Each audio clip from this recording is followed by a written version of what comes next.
இன்றைய கர்த்தருடைய வார்த்தையின் வெளிப்பாட்டை கவனிக்கலாம். சங்கீதம் 141:3. கர்த்தாவே, என் வாய்க்கு காவல் வையும், என் உதடுகளின் வாசலை காத்துக்கொள். பைபிள்ல ஒரு அற்புதமான ஜெபத்தை சங்கீதக்காரன் ஏறெடுத்திருக்கிறான்.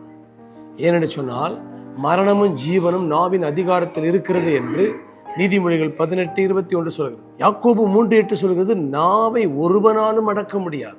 ஆகையால தான் சங்கீதக்காரன் ஜெபிக்கிறான், ஆண்டவரே, என்னால என் நாவை காக்க முடியாது. சில நேரங்களில் 4 பக்கம் நெருக்கடி வரும் பொழுது வாயிலிருந்து கெட்ட வார்த்தைகளும் எதிர்மறையான வார்த்தைகளும் புலம்பல்களும் முறுமுறுப்புகளும் வந்து விடுகிறது. ஆகையால என்னுடைய நாவை நான் காக்க முடியாது, நீர் எனக்கு உதவி செய்ய வேண்டும் என்று அவன் கர்த்தாவே, என் வாய்க்கு காவல் வையும், என் உதடுகளின் வாசலை காத்துக்கொள்ளும் என்று ஜெபிக்கிறான். ஏன்? தீமையான வார்த்தைகளை நாம் பேசிவிட்டால் அதை செயல்படுத்த சாத்தான் தீவிரமாக இருக்கிறான்.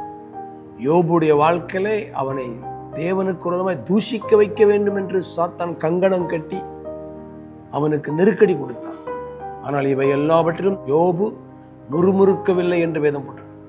அப்படியானால் தேவனுடைய உதவி இல்லாமல் நம்முடைய நாவை காத்துக்கொள்வது முடியாது. ஆகையால் ஆவியானவர் நமக்குள்ளே வரும் பொழுது, அவருடைய கட்டுப்பாட்டுக்குள்ளே நம்முடைய நாவு வரும் பொழுது, பெந்தைக்கோஸ்தே நாளில் அக்கினிமயமான நாவுகள் வந்த பொழுது அவர்கள் தேவனை மகத்துவங்களை புகழ்ந்தார்கள். தூஷிக்கிற நாவு துதிக்கிற நாவாய் மாறும்.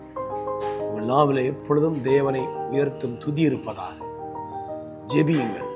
உங்கள் வார்த்தைகளில் மாற்றங்கள் வாழ்க்கையிலே ஆசீர்வாதத்தை கொண்டு வரும். ஜெபிக்கலாம். தகப்பனே, தாவீதை போல ஜெபிக்கிறோம்.